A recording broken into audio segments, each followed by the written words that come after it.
inovatif di tengah-tengah persaingan. Persaingan bisnis saat ini semakin ketat seiring dan kecepatan arus perubahan informasi dan teknologi dalam era persaingan global.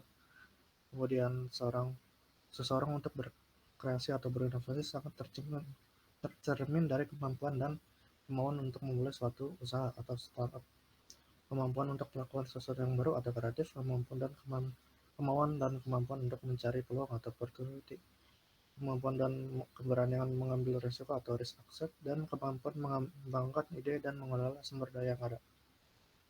Kemudian nomor 3. Yang ketiga ada komunikasi dalam wirausaha. Komunikasi dalam kewirausahaan atau dapat disebut juga dengan komunikasi dalam bisnis. Secara terminologi, komunikasi diambil dari kata Latin communicare yang berarti berbagi. Dalam pengertian yang lebih luas, membagi dalam hal ini berbentuk pembagian pikiran atau gagasan antara satu orang dengan orang lain. Komunikasi bisnis adalah proses berbagi informasi antara orang di dalam dan di luar bisnis. Komunikasi bisnis yang efektif adalah komunikasi yang dapat menghasilkan hubungan baik dan sinergi yang baik antara perusahaan dengan stakeholder. Menurut Himstreet et al. 2009, komunikasi adalah proses pertukaran informasi antara individu melalui suatu sistem bersama melalui simbol atau kode, sinyal, serta perilaku atau tindakan. Sedangkan definisi lain menyebutkan bahwa komunikasi adalah proses pengiriman dan penerimaan pesan. BOF 2014. Next, faktor-faktor yang mempengaruhi komunikasi bisnis. Dalam setiap hal tentunya terdapat faktor yang mempengaruhi hal tersebut. Di dalam komunikasi bisnis terdapat beberapa faktor yang dapat mempengaruhi efektivitas komunikasi bisnis. Faktor-faktor yang dapat mempengaruhi efektivitas komunikasi bisnis tersebut diantaranya yaitu perception. Faktor persepsi ini berkaitan antara komunikator dengan komunikan. Seorang komunikator atau orang yang menyampaikan pesan harus memiliki kemampuan memprediksi melalui berbagai persepsi terkait apakah pesan yang disampaikan dapat diterima dan dipahami oleh komunikan atau penerima pesan. 2. Information and Technology Supporting. Faktor ini merupakan faktor yang dapat mempengaruhi keefektifan komunikasi bisnis. Setiap perusahaan memiliki kekhususan dalam hal sistem informasi teknologi yang dikembangkan. Selain itu, juga diperlukan jaringan teknologi informasi dan komunikasi yang dapat menyediakan jaringan luas hingga menjangkau ke wilayah yang lebih luas. Akurasi. Faktor ketepatan dalam menyampaikan informasi adalah hal yang krusial dalam komunikasi bisnis. Setiap komunikan memiliki kerangka berpikir yang berbeda-beda antara satu dengan yang lainnya.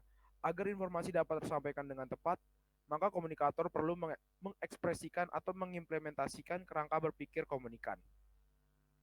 Yang keempat ada credibility. Kepercayaan antara komunikator dan komunikan harus saling terjaga. Seorang komunikator harus memiliki keyakinan bahwa komunikan dapat dipercaya, sehingga komunikan juga akan memposisikan dan berlaku dengan sama, yaitu mempercayai komunikator. Yang kelima ada controlling. Faktor pengendalian dalam komunikasi bisnis juga bagian penting yang harus diperhatikan. Dalam interaksinya, seorang komunikan pastinya nanti akan memberikan tanggapan atas pesan yang disampaikan. Disinilah tugas seorang komunikator untuk bisa mengendalikan respon dan komunikan. Yang keenam ada compatibility. Jalinan baik antara komunikator dan komunikan sangat diperlukan, sehingga akan terbangun kecocokan. Komunikator yang baik selalu menjaga kepercayaan dan hubungan yang baik dengan komunikan. Hal ini akan membuat komunikasi lebih efektif. Jenis-jenis komunikasi bisnis sendiri memiliki beberapa jenis. Sebagai seorang wirausahawan, sebaiknya dapat menguasai beberapa jenis komunikasi bisnis agar usahanya berjalan lancar. Jenis-jenis komunikasinya tersebut diantaranya yaitu komunikasi internal ke atas. Komunikasi bisnis internal ke atas adalah komunikasi yang berasal dari bawahan ke manajer atau individu dengan adanya hierarki perusahaan. Setiap pemimpin harus memungkinkan informasi mengalir ke atas agar memiliki pemahaman yang benar tentang operasi bisnis. Yang kedua ada komunikasi internal ke bawah. Komunikasi internal ke bawah mengalir dari atasan ke satu atau lebih bawahan. Jenis komunikasi ini bisa dalam bentuk surat, memo, atau arahan verbal. Yang ketiga ada komunikasi bisnis internal lateral. Komunikasi internal lateral terjadi di antara karyawan di tempat kerja. Saat ini ada banyak cara karyawan dapat berkomunikasi, yaitu seperti dengan chatting, pesan, atau email. Yang keempat ada komunikasi eksternal. Komunikasi bisnis eksternal adalah setiap komunikasi yang terjadi dengan pihak luar seperti pelanggan, prospek, vendor, atau mitra. Tidak seperti semua jenis komunikasi internal. Komunikasi eksternal terjadi secara kurang teratur.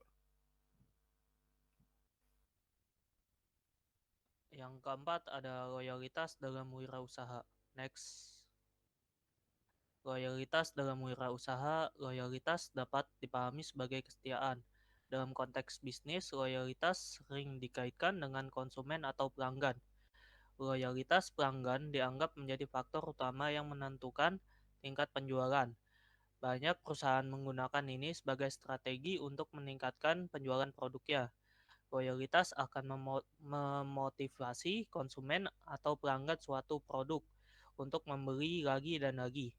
Untuk dapat mencapai loyalitas tersebut, perusahaan harus melakukan berbagai upaya, bahkan memakan waktu, tenaga, dan tentunya biaya. Untuk mempelajari lebih lanjut tentang loyalitas dalam bisnis, simak penjelasan berikut ini. Ada banyak hal yang bisa diperoleh dengan loyalitas konsumen. Hal yang paling mendasar adalah harus jelas siapa yang akan mendapatkan pelanggan setia. Next. Karakteristik loyalitas. Dalam bidang pemasaran bisnis, loyalitas dapat dilihat dari ciri-cirinya dalam berperilaku konsumen terhadap suatu merek atau perusahaan. Begitu juga dalam organisasi atau dunia kerja. Loyalitas karyawan tercermin dari perilakunya di lingkungan kerja. Berikut adalah beberapa karakteristik dari loyalitas tersebut. Pertama, karakteristik loyalitas konsumen. Karakteristik loyalitas konsumen menurut Griffin 2003-223 antara lain memiliki komitmen pada merek tersebut, berani membayar lebih pada merek tersebut bila dibandingkan dengan merek lain, dan merekomendasikan merek tersebut kepada orang lain.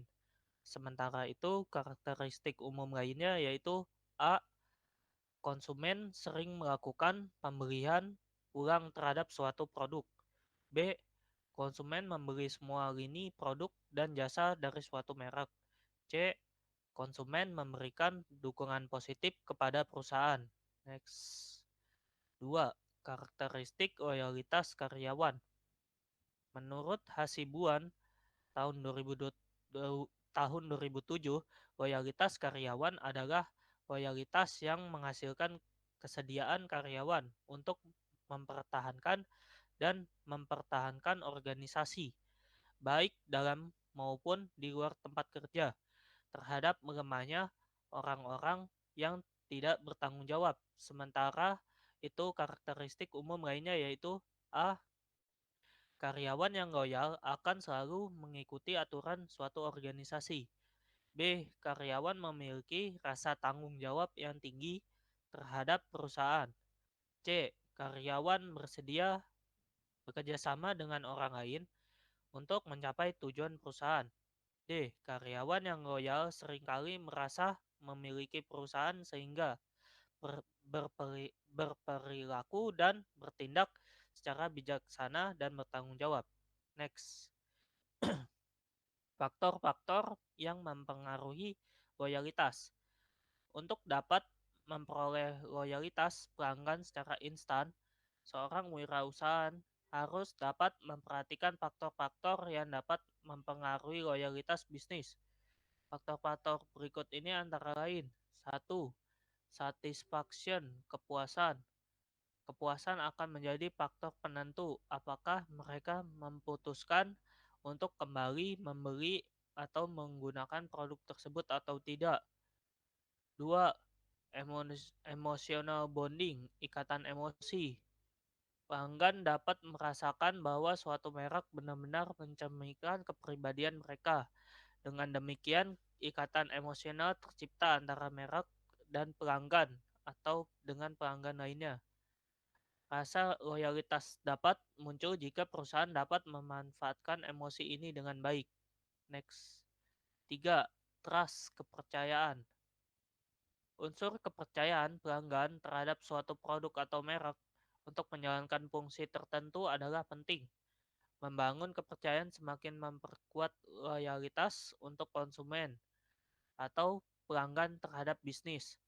Proses membangun kepercayaan tidaklah mudah dan menjadi bisnis besar sebuah bisnis. 4. Choice reduction and habit atau pengurangan pilihan dan kebiasaan. Pelanggan akan merasa nyaman dengan suatu produk jika produk tersebut mudah diperoleh. Pelanggan juga akan terbiasa dengan rutinitas. Seiring waktu, kebiasaan ini membangun dan kebiasaan kesetiaan. 5. History with the company atau sejarah dengan perusahaan. Pengalaman yang dirasakan pelanggan dengan suatu perusahaan juga dapat membentuk loyalitas. Ini adalah misi penting dari sebuah bisnis jika ingin mempertahankan pelanggan atau konsumen. Next. Sekian, terima kasih.